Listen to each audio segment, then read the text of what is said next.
अपना दफ्तर था। अगर किसी कंपनी का कोई भी कर्मचारी इस बिल्डिंग में एंट्री लेना चाहता था तो उसके पास एक इलेक्ट्रॉनिक कार्ड होना ज़रूरी होता था। उस कार्ड को स्कैन करने पर कंप्यूटर उस शख्स का नाम और एंट्री का टाइम रिकॉर्ड करता था। जब वह बाहर निकलता था तब भी यही प्रक्रिया दोहराई जाती थी। बाहर से यह बिल्डिंग पूरी तरह से सीसीटीवी कैमरों की निगरानी में रहती थी। हर कोना कैमरे की नज़र में होता था। और ये तो सिर्फ बाहर की बात थी, अंदर भी दर्जनों कैमरे लगे हुए थे जो हर मूवमेंट रिकॉर्ड करते थे। सिक्योरिटी गार्ड्स हर वक्त इन कैमरों पर नज़र रख रहे होते थे ताकि कोई भी गड़बड़ तुरंत पकड़ में आ जाए। लेकिन असली रहस्य बिल्डिंग के अंदर नहीं, नीचे छिपा था। इस बिल्डिंग के दूसरे अंडरग्राउंड फ्लोर पर, यानी ज़मीन से 2 मंजिल नीचे, वो तिजोरी मौजूद थी जिसे उस वक्त दुनिया की सबसे बड़ी और सबसे सिक्योर डायमंड तिजोरी माना जाता था। यहाँ डायमंड्स को ऐसे ही कहीं नहीं फेंक दिया गया था। हर डायमंड एक खास लॉकर में रखा जाता था और ये लॉकर डायमंड मर्चेंट्स के नाम से रजिस्टर्ड होते थे। हर लॉकर की अपनी एक यूनिक चाबी होती थी। कोई भी मर्चेंट अपना सामान यहाँ स्टोर करता था और निश्चिंत रहता था कि उसका माल पूरी तरह सेफ है, क्योंकि उस वक्त ये तिजोरी अभेद्य मानी जाती थी।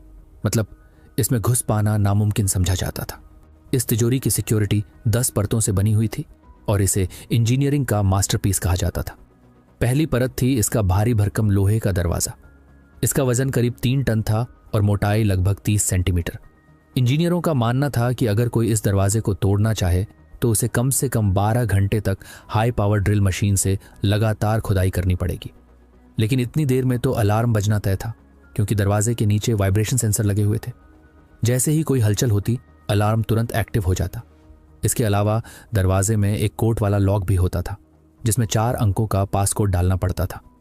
हर अंक 0 से 99 के बीच हो सकता था, यानी लाखों में एक कॉम्बिनेशन।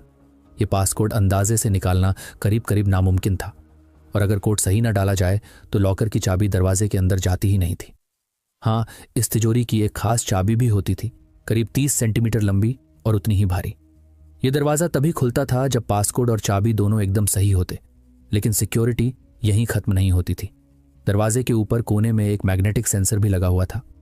अगर दरवाज़ा खुलता और उसमें लगी 2 मेटल प्लेट्स आपस में अलग हो जाती तो अलार्म अपने आप बज उठता था।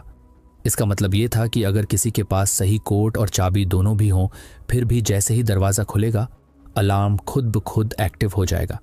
लेकिन बात यहीं तक सीमित नहीं थी। यह सब तो सिर्फ उस लोहे के दरवाजे की सुरक्षा थी। असली खतरे तिजोरी के अंदर छिपे थे। तिजोरी के अंदर छत पर एक लाइट सेंसर लगा था। दीवार पर एक डिवाइस टंगी थी जिसमें हीट सेंसर और मोशन सेंसर दोनों मौजूद थे। यानी अगर कोई अंदर दाखिल हो भी गया और अलार्म नहीं भी बजा, तब भी यह सेंसर